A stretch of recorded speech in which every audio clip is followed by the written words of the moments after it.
Hey guys, welcome to my new mini blog. আজ আমি যাব বর্ধমান এক্সাম দিতে।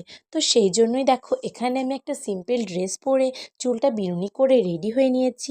আর খুব ঠান্ডা ছিল, সেই জন্য এখানে সোয়েটার পরে নিয়েছি। তো তারপর আমি আর আমার মা এখানে বাসের জন্য ওয়েট করছিলাম। দেন বাস চলে এলো, আমি আর মা বাসে উঠে পড়লাম। আর আজ আমি ফার্স্ট টাইম চাকরির এক্সাম দিতে যাচ্ছি, তাই খুব নার্ভাস লাগছিল। তো যাই হোক, তারপর লোকেশন ট্র্যাক করতে করতে আমরা বর্ধমান পৌঁছে গেলাম। আর এই বর্ধমান শহরে এলেই জানো তো আমার বুকের ভেতরটা কেঁপে ওঠে, কারণ এই শহর আমার থেকে অনেক কিছু কেড়ে নিয়েছে। আজ থেকে 5 বছর আগে এই শহরে আমি আমার ফার্স্ট প্রাইজ হারিয়েছি। রিসেন্ট আমি আমার বাবাকেও হারিয়েছি এই শহরেই। কিন্তু এক্সাম আছে, তাই আসতেই হলো। তো তারপর আমরা পৌঁছে গেলাম এক্সাম সেন্টারে। আর আমার এক্সাম সেন্টারটা ছিল 100 শিব মন্দিরের পাশেই। তাই এক্সাম দিতে এসে ভগবানেরও দর্শন হয়ে গেল।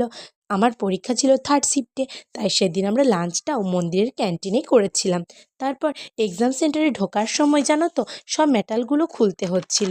তখন আমি আমার নাকের কানের নুপুরটাও খুলে রেখেছিলাম, কিন্তু নাকেরটা যে কোথায় ফেললাম আর খুঁজেই পেলাম না।